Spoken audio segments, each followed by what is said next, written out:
ഭക്ഷണം കിട്ടാതെ വിശന്നിരിക്കുന്നവർ ലോകത്തിലേറെയുണ്ട്. ഭക്ഷണത്തിന്റെ രൂപത്തിലല്ലാതെ ദൈവത്തിന് അവരുടെ മുന്നിൽ പ്രത്യക്ഷപ്പെടാനാവില്ല. മഹാത്മാഗാന്ധി. കോട്ടയം മെഡിക്കൽ കോളേജ് ഈ ഒരു ആതുരാലയത്തിലേക്ക് ശുശ്രൂഷയ്ക്കായി എത്തുന്ന അനേകം രോഗികൾ, അവരുടെ സഹായികൾ. ഇക്കൂട്ടത്തിൽ നിർധനരായ അനേകം രോഗികളും അവരുടെ കുട്ടിരിപ്പുകാരുമുണ്ട്. ജീവകാരുണ്യ പ്രവർത്തനങ്ങളിൽ തൽപരരായ വ്യക്തികളും പ്രസ്ഥാനങ്ങളും മെഡിക്കൽ കോളേജിലെ രോഗികൾക്കും കൂട്ടിരിപ്പുകാർക്കും ഭക്ഷണം നൽകുന്നു. ഭക്ഷണത്തിന്റെ മഹത്വം മനസ്സിലാക്കി രോഗികൾക്കും കൂട്ടിരിപ്പുകാർക്കും ഭക്ഷണം നൽകുന്ന പ്രസ്ഥാനമാണ് അഭയം ചാരിറ്റബിൾ ട്രസ്റ്റ്. സിബിൻ ജോസഫ് എന്ന ചെറുപ്പക്കാരന്റെ മനസ്സിൽ തോന്നിയ ദയാവായ്പിന്റെയും സ്നേഹത്തിന്റെയും സാക്ഷാത്കാരം. കോട്ടയം മെഡിക്കൽ കോളേജിൽ എത്തുന്ന അനേകം രോഗികൾക്ക് ആശ്രയമായി തീരുന്ന പ്രസ്ഥാനം. ചിലർക്ക് ചില നിയോഗങ്ങളുണ്ട്. സിബിൻ ജോസഫിന്റെ നിയോഗം നിർധനരായ രോഗികളുടെ വിശപ്പകറ്റുക എന്നതാണ്. അതിനാണ് സിബിൻ ജോസഫ് എന്ന ചെറുപ്പക്കാരൻ ആലപ്പുഴയിലെ കൈനകരിയിൽ നിന്നും കോട്ടയത്തെ മെഡിക്കൽ കോളേജിലെത്തി ആതുര സേവന രംഗത്ത് വ്യാപൃതനായത്. കോട്ടയം മെഡിക്കൽ കോളേജിലെ രോഗികൾക്കും കൂട്ടിരിപ്പുകാർക്കുമൊക്കെ ഭക്ഷണം വിതരണം ചെയ്യുകയും അവരുടെ കാര്യത്തിൽ പ്രത്യേകം താല്പര്യമെടുക്കുന്ന സെബിനെക്കുറിച്ചുള്ള ഈ പ്രോഗ്രാമിനെക്കുറിച്ച് പറയുമ്പോൾ എനിക്ക് ഒത്തിരി സന്തോഷവും അഭിമാനവും തോന്നുന്നുണ്ട്. കാരണം അദ്ദേഹത്തെ പോലുള്ള സുമനസ്സുകളിലൂടെയാണല്ലോ കോട്ടയം നഗരത്തിൻ്റെ കാരുണ്യത്തിൻ്റെ മുഖം ലോകം മുഴുവനും എത്തപ്പെടുന്നത്. സെബിൻ്റെ വീട് എന്ന് പറയുന്നത് വിശുദ്ധ ചാവറയച്ചൻ തന്നെ ജനിച്ച കൈനകരിയിലാണ്. അദ്ദേഹം ഒത്തിരിയേറെ പേർക്ക് വലിയ കാരുണ്യം പ്രദാനം ചെയ്യുന്നു. സ്കൂൾ കുട്ടികൾക്ക് ബാഗ് വിതരണം ചെയ്യുക, ഇങ്ങനെ പല തലങ്ങളിൽ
രാവിലത്തെ ഉണ്ടാക്കാനായിട്ട് തുടങ്ങും.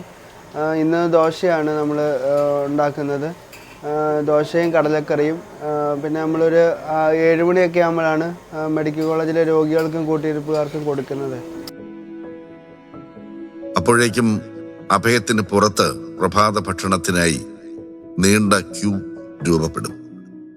കോട്ടയം മെഡിക്കൽ കോളേജിൽ എത്തുന്ന രോഗികൾക്ക് 2 നേരം ഭക്ഷണവും പുലർച്ചെ കട്ടൻ കാപ്പിയും കൊടുക്കുക എന്ന കാരുണ്യം സിബിൻ ജോസഫിന്റെ മനസ്സിൽ രൂപപ്പെട്ടത് എങ്ങനെയായിരിക്കും? എനിക്ക് ചെറുപ്പം മുതലേ വലിയൊരു ആഗ്രഹമായിരുന്നു. ഈ പാവപ്പെട്ട രോഗികളെയൊക്കെ നോക്കണമെന്ന് വലിയൊരു ആഗ്രഹം ഉണ്ടായിരുന്നു. വൈദികനായിട്ട് ഇങ്ങനെ രോഗികളെയും ഈ അനാഥ പിള്ളേരെയൊക്കെ നോക്കാനായിരുന്നു വലിയൊരു ആഗ്രഹം. അപ്പോൾ അതിനുവേണ്ടിയാണ് ഞാൻ 10ാം ക്ലാസ് വരെ അൾത്താര ബാലനായിട്ട് പള്ളികളിലും മറ്റു കാര്യങ്ങളിലൊക്കെ ശ്രദ്ധ കേന്ദ്രീകരിച്ചത്. അപ്പം 10ാം ക്ലാസ് കഴിഞ്ഞ് ഞാൻ സെമിനാരിയിൽ, വയനാട്ടിലുള്ള ഒരു സെമിനാരിയിൽ ഞാൻ ചേർന്നായിരുന്നു. അപ്പോൾ എനിക്ക് അവിടെ ഒരു 3 മാസമൊക്കെ കഴിഞ്ഞപ്പോൾ എനിക്ക് ഇംഗ്ലീഷ് അത്രയും പഠിപ്പിക്കുന്നതെന്ന് എനിക്ക് തീരെ മനസ്സിലാകുന്നില്ല. അപ്പോൾ അവർ പറഞ്ഞ് എനിക്ക് +2 കഴിഞ്ഞിട്ട് തിരിച്ച് എടുത്തോളാമെന്ന് പറഞ്ഞു. അപ്പോൾ ആ സമയത്ത് ഞാൻ തിരിച്ച് വീട്ടിലേക്ക് വന്നു. അപ്പോൾ അങ്ങനെ ഞാൻ +1ഉം +2 ഞാൻ ആലപ്പുഴയിലുള്ള പ്രൈവറ്റ് ഒരു കോളേജുണ്ട്, ആ കോളേജിൽ ഞാനും പോയി ചേർന്നു. അപ്പം അങ്ങനെ +2 പഠിച്ചുകൊണ്ടിരുന്ന ആ സമയത്താണ് ഞാൻ ബസ് സ്റ്റാൻഡിൽ ഒരു ബസ് കയറാൻ വേണ്ടി വീട്ടിലേക്ക് പോകാനായിട്ട് നിൽക്കുമ്പോൾ ഏകദേശം ഒരു 5 വയസ്സ് പ്രായമുള്ള ഒരു കൊച്ച് എൻ്റെ മുമ്പിൽ ഭക്ഷണത്തിന് വേണ്ടി കൈ നീട്ടി.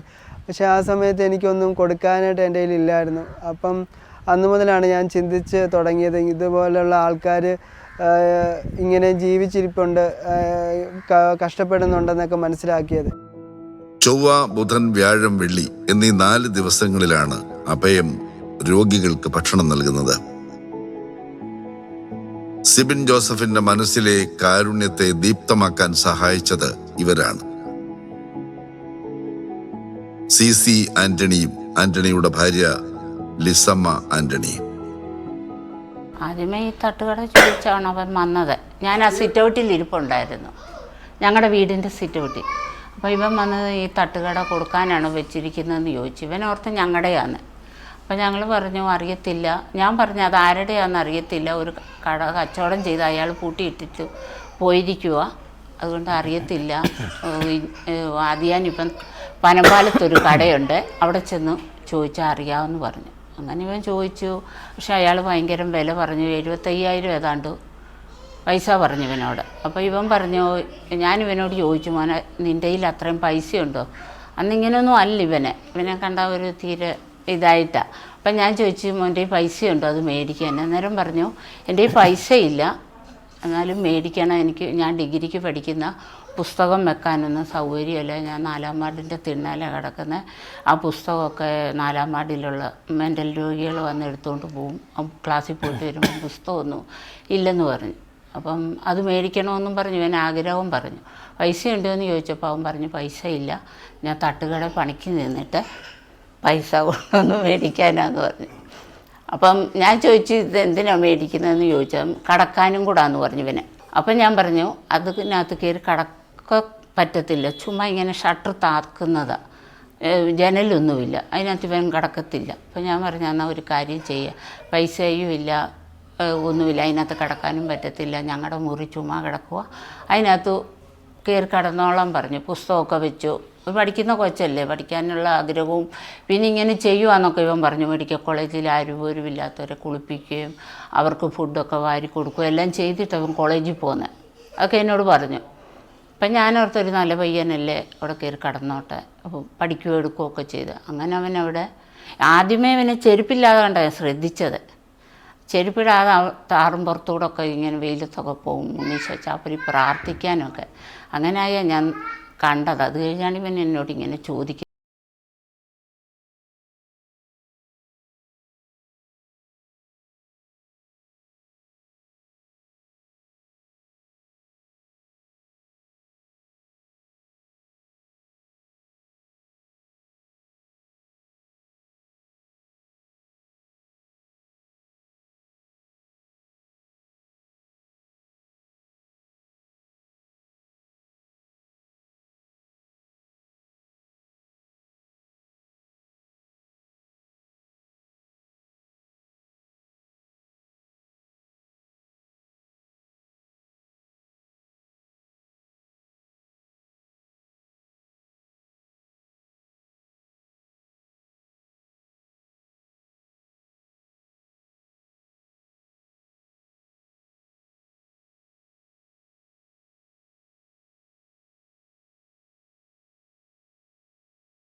വരുന്നത് ഞാൻ ഏറ്റുമാനൊരു പഴക്കടയും പച്ചക്കറിക്കടയും നടത്തുന്നതാണ്.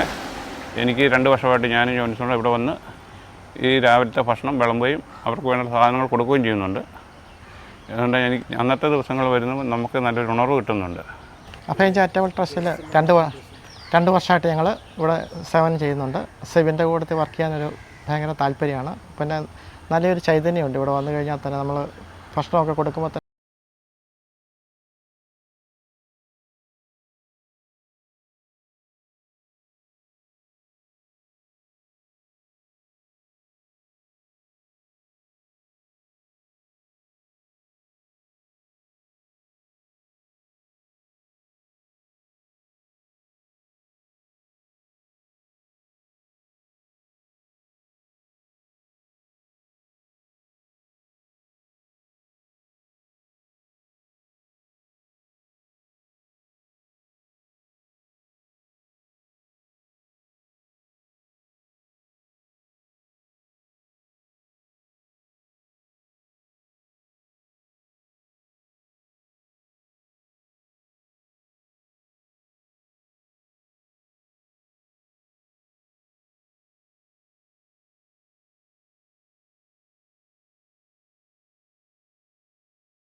ബിബിൻ തോമസ്.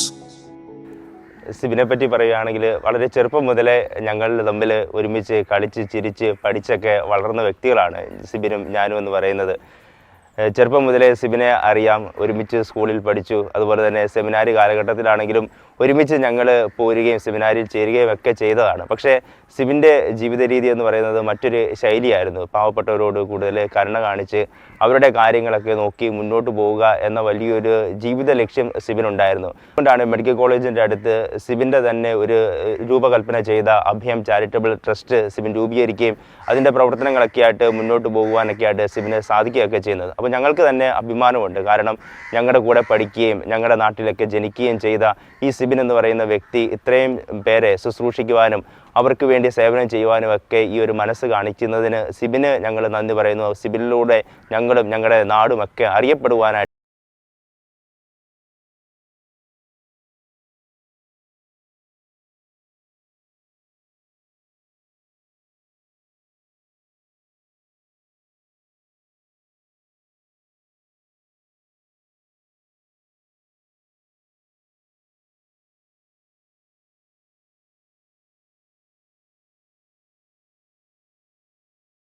ഹൃദയ സംബന്ധമായ പണ്ടേ ഒരു രോഗിയായതുകൊണ്ട് 22-ൽ കൂടുതൽ മൂർച്ഛിച്ചു. അപ്പോൾ ഞാൻ സ്വകാര്യ ആശുപത്രി ചെന്നപ്പോൾ വലിയ ഒരു ഓപ്പറേഷത്തിന് വിധേയനാകണമെന്ന് പറയും. 22 ലക്ഷം രൂപയാവും. അങ്ങനെ ഇരിക്കും ഞാൻ മെഡിക്കൽ കോളേജിൽ വന്നപ്പോൾ എന്നെ കൊണ്ടുവന്നതൊരു സാറാണ്. തിരിച്ചു കൊണ്ടുപോകാൻ എൻ്റെ അളിയനാണ്. അദ്ദേഹം അന്നേരം പറഞ്ഞു, ഇവിടെ ഇങ്ങനെ ഒരു സ്ഥാപനമുണ്ട്, ഇവിടെ വന്ന് കയറിയിട്ട് പോകാമെന്ന് പറഞ്ഞു. ഇവിടെ വന്ന് ഭക്ഷണമൊക്കെ കഴിച്ചു പോയപ്പോൾ എനിക്കും പാവങ്ങളായ ജനങ്ങൾക്ക് എന്തെങ്കിലും ചെയ്യണമെന്ന് തോന്നി. കാരണം മെഡിക്കൽ കോളേജ് വന്നപ്പോഴാണ് അവരുടെയൊക്കെ കഷ്ടപ്പാടുകൾ കണ്ടത്. അപ്പോൾ അങ്ങനെ തോന്നിയപ്പോൾ ഞാൻ ചോദിച്ചു, എനിക്ക് എന്തെങ്കിലും ചെയ്യണമെന്ന്. അന്നേരം പറഞ്ഞൊരു രോഗികളെ കൊണ്ടുപോകാനായിട്ടൊരു ആംബുലൻസിന് വേണ്ടി ഞങ്ങൾ ആഗ്രഹിക്കുന്നുണ്ട്. അപ്പം ഞാൻ പറഞ്ഞു, എൻ്റെ ഒരു പഴയ വാഹനം തരാമെന്ന് ഞാൻ പറഞ്ഞായിരുന്നു. അപ്പോൾ അതുപോലെ കിടത്തിക്കൊണ്ട് പോകാൻ. എന്നാൽ ഞാൻ പിന്നെ ആ വാഹനം വിറ്റു. എനിക്ക് 1 ലക്ഷം രൂപ കിട്ടി. അത് മൂലധനമായി വെച്ചുകൊണ്ട് ഞാൻ എൻ്റെ 500-ൽ പരം സുഹൃത്തുക്കളോട് അഭ്യർത്ഥന നടത്തി, നിങ്ങൾ ഒരു ദിവസത്തെ വരുമാനം തരികയാണെങ്കിൽ എനിക്കിങ്ങനെ ഒരു പ്രോജക്റ്റിന് വേണ്ടിയിട്ടാണ് ഒരു ആംബുലൻസ് ഈ അഭയം ചാരിറ്റബിൾ ട്രസ്റ്റിന് കൊടുത്താൽ മെഡിക്കൽ കോളേജിലെ നിർധനരായ രോഗികൾക്ക് അത് ഗുണം ചെയ്യുമെന്ന്. അങ്ങനെ ഞാനത് കൃത്യം ഒറ്റ മാസം കൊണ്ട് തന്നെ എനിക്ക് അതിനുള്ള ഫണ്ട് കിട്ടി. 8,33,530 രൂപ കൊണ്ട് മുടക്കി ഈ ഈക്കോയുടെ ആംബുലൻസ് വാങ്ങിക്കൊടുത്തു. അപ്പോൾ സിബിൻ്റെ പ്രവർത്തനങ്ങളെല്ലാം കണ്ടപ്പോഴാണ് എനിക്കതങ്ങനെ തോന്നാനും കാരണം. അതിനുശേഷം ആഴ്ചയിൽ ഒരു ദിവസം ഉച്ചഭക്ഷണം സ്പോൺസർ ചെയ്യാൻ 10 ദിവസം ഞാൻ നിയോഗം വെച്ച് തുടങ്ങി. ഇത് കണ്ടപ്പോൾ എൻ്റെ പല സുഹൃത്തുക്കളും എന്നോട് ഇങ്ങോട്ട് ആവശ്യപ്പെടാൻ തുടങ്ങി. അങ്ങനെ ഇപ്പോൾ 96 ആഴ്ചകൾ പിന്നിട്ടിരിക്കുകയാണ് ഇന്നുൾപ്പെടെ. ഇനി 4 ദിവസം കൂടെ കഴിഞ്ഞാൽ ഒരു സെഞ്ച്വറി പൂർത്തിയാക്കാൻ സാധിക്കും. എന്നാലും ഞാനത് തുടർന്നുകൊണ്ട് പോകാൻ തന്നെയാണ് ഇനിയും ആഗ്രഹിക്കുന്നത്.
ട്രസ്റ്റ് നിന്നിട്ടാണ് എഞ്ചിനീയറിംഗ് പഠിക്കുന്നത്.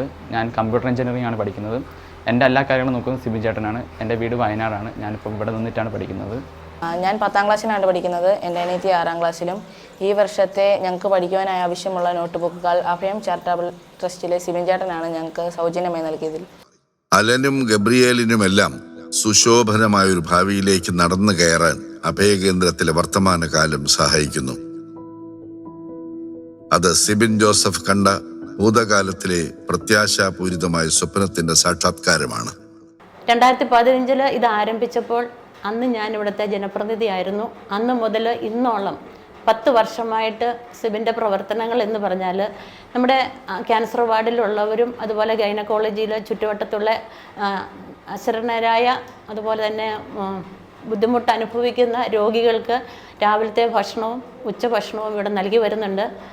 അതോടൊപ്പം തന്നെ മരുന്നുകൾ അനേകം സഹോദരങ്ങളുടെ ഇടയിൽ ഇങ്ങനെയൊരു സൽപ്രവൃത്തി ചെയ്യുവാനായിട്ട് ആതുര സേവനം ചെയ്യുവാനായിട്ട് മുന്നോട്ട് വന്ന സിബിന് എത്ര അഭിനന്ദിച്ചാലും മതിയാകിയില്ല.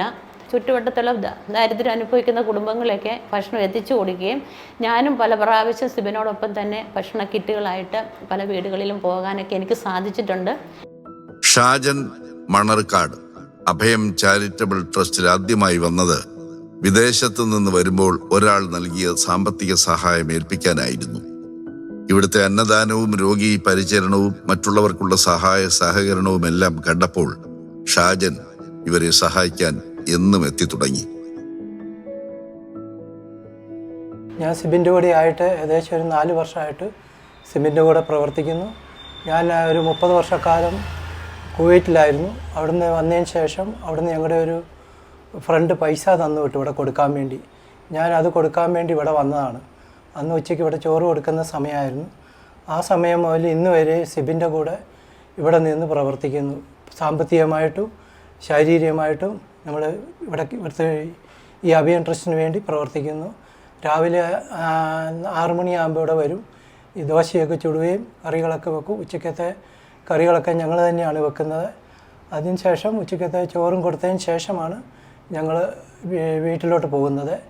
അങ്ങനെ ഇവിടുത്തെ കാര്യങ്ങൾ ദൈവകൃപയാൽ ഭംഗിയായിട്ട് നടക്കുന്നു. സിബിനെ പറ്റി പറയാനാണെങ്കിൽ ഇതുപോലെ ഒരു വ്യക്തിയെ ഞാൻ എൻ്റെ ജീവിതത്തിൽ ഇതുവരെയും കണ്ടുമുട്ടിയിട്ടില്ല. വളരെ ദൈവകൃപയുള്ള ഒരു മകനാണ്.